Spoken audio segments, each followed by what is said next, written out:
함께 볼 하나님 말씀은 시편 23편의 말씀입니다. 이 시편 23편은 시편 중에서도 가장 아름답고 가장 많은 사람들에게 사랑을 받는 시편입니다. 우리에게는 참 익숙하지만 묵상하면 묵상할수록 큰 힘이 되고 은혜가 되는 이 시편을 함께 살펴보겠습니다. 1절 보시면 주님은 나의 목자시니 내게 부족함 없어라 라고 고백합니다. 다윗의 시편입니다. 다윗 스스로가 양을 치던 목자였습니다. 그래서 아마도 양과 목자의 관계를 가장 잘 알고 있었을 것입니다. 양과 목자의 관계가 얼마나 특별한지도, 양을 위해서 목자가 얼마나 많은 헌신을 하는지도 아마 잘 알고 있었을 것입니다. 양들이 모르게 하는 많은 수고를 목자였던 다윗이 감당했으면서 하나님이 내 인생의 목자시구나 라는 고백을 하고 있습니다. 그렇기에 하나님이 나의 인생의 목자가 되어주셔서 나는 부족함이 없다 라는 다윗의 이 신앙 고백 앞에서 우리도 우리 인생에 하나님을 우리의 인생의 목자로 삼아야 함을 다시 한번 생각할 수 있습니다. 목자와 양의 관계는 음성을 듣는 것으로 맺어집니다. 양은 목자의 음성을 듣습니다. 양은 목자의 인도하는 대로만 따라 삽니다. 그러할 때 목자와 양의 관계가 형성되기에 우리가 하나님을 우리 인생의 목자로 삼는다면 우리는 날마다 하나님의 음성에 귀를 기울이며 살아가야 합니다. 우리는 하나님이 인도하시는 대로 따라가야만 부족함이 없는 삶을 살아갈 수 있습니다. 때로 하나님께 성경을 통해 우리에게 사랑하라고 명하시면 우리는 사랑하기를 힘써야 합니다. 마음에 들지 않는 그 사람, 사랑하기 어려운 그 사람. 그런데 주님이 내가 너를 사랑한 것 같이 너도 그렇게 사랑하라 라고 우리 목자이신 주님이 말씀하시면 그 말씀을 따라가는 것이 양된 우리의 삶입니다. 때로 주님은 그 자리를 버티고 견뎌내라고 말씀하시기도 합니다. 아무 이유도 조건도 언제까지인지도 말씀하지 않으시고 그 자리를 지키고 버티고 견디라고 말씀하시면 우리 목자이신 주님의 그 말씀을 듣고 그분을 따라가는 것, 그것이 양된 우리의 삶입니다. 감사한 것은 그 삶이 부족함이 없는 삶, 우리가 그 목자이신 주님의 말씀을 듣고 그분의 인도하심을 따라 살아갈 때에 이 땅에서 부족함이 없는 은혜를 누리게 된다는 것입니다. 이어지는 2절을 보시면 나를 푸른 풀밭에 누이시며 쉴만한 물가로 인도하신다 라고 고백하고 있습니다. 주님이 우리를 푸른 풀밭에 그리고 쉴만한 물가로 우리의 삶에 참된 안식과 평안을 주신다라고 고백하고 있습니다. 주님께서는 우리의 삶에 참된 평안과 안식을 주시는 분이십니다. 다윗의 삶을 우리가 살펴보겠지만 다윗의 삶은 하지만 결코 상황적으로나 현실적으로는 어려움이 참 많은 삶이었습니다. 과연 그의 삶을 푸른 풀밭이라고 말할 수 있을까? 쉴만한 물가라고 말할 수 있을까? 그런데 그가 이렇게 고백하는 것은 외적으로는 어떨 줄 몰라도 그의 내면에는, 그의 영혼 가운데는 상황과 환경에 흔들리지 않는 오직 하나님으로부터만 얻을 수 있는 참된 평안이 있었기 때문입니다. 성도의 특권이 있다면 속사람에게 주시는 평안함을 우리가 누릴 수 있다는 것입니다.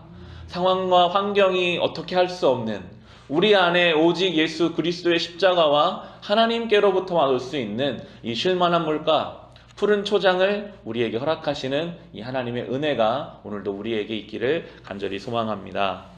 이어지는 3절에 보시면 나에게 다시 새 힘을 주시고 당신의 이름을 위하여 바른 길로 나를 인도하신다 라고 고백합니다. 주님께서는 우리에게 새 힘을 주시는 분이십니다. 지칠 때가 있습니다. 반복되는 일상 속에서 변하지 않는 삶의 모습 속에서 우리는 때로 지치기도 하고 포기하고 싶기도 합니다. 외로움 속에서 우리는 허우적거리기도 합니다. 그런데 그때 우리 하나님은 우리에게 새 힘을 주시는 분이십니다. 날마다 우리에게 주님이 새 힘을 공급해 주십니다. 그 이유는 우리를 바른 길로 인도하시기 위함입니다.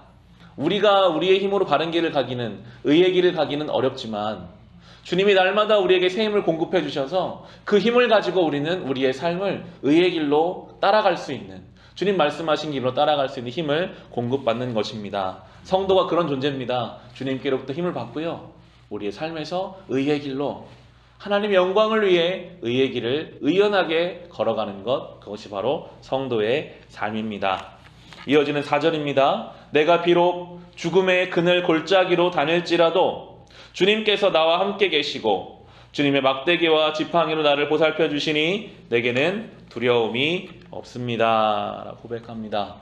성도의 삶이지만 때로는 죽음의 그늘 골짜기 같은 그런 시간들도 우리의 삶에는 있습니다. 다윗은 어릴 적에는 골리앗 앞에 목숨을 걸고 전쟁을 하기도 했고요. 젊어서는 자기의 바로 직속 상사인 사울에게 미움을 받아서 늘 죽음의 위협을 시달리며 살아야 했습니다.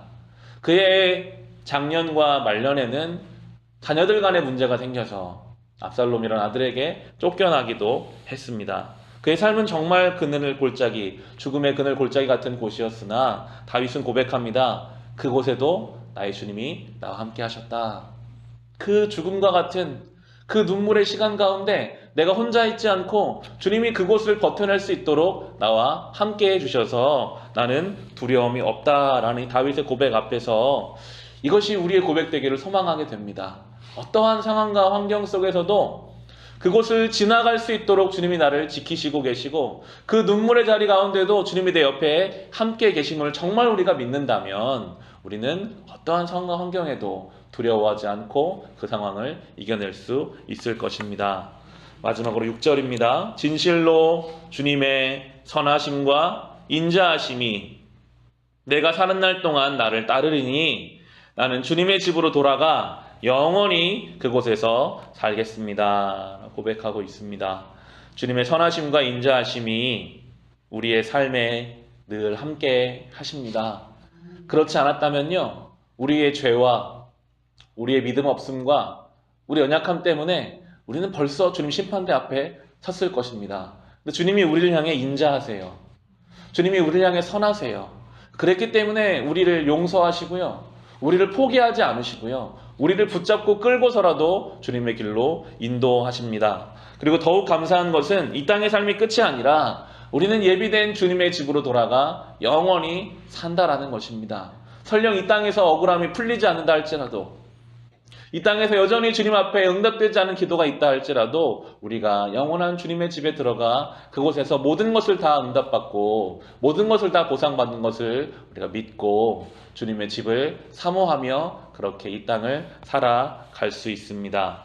이 아름다운 시편의 고백이 우리의 고백이 되기를 소망합니다. 우리의 삶의 자리에서 주님 앞에 우리도 우리의 시편을 써가며 우리의 시편을 주님께 올려드리며 그렇게 아름다운 신앙의 길을 걸어갈 수 있으시기를 우리 주님의 이름으로 축원합니다.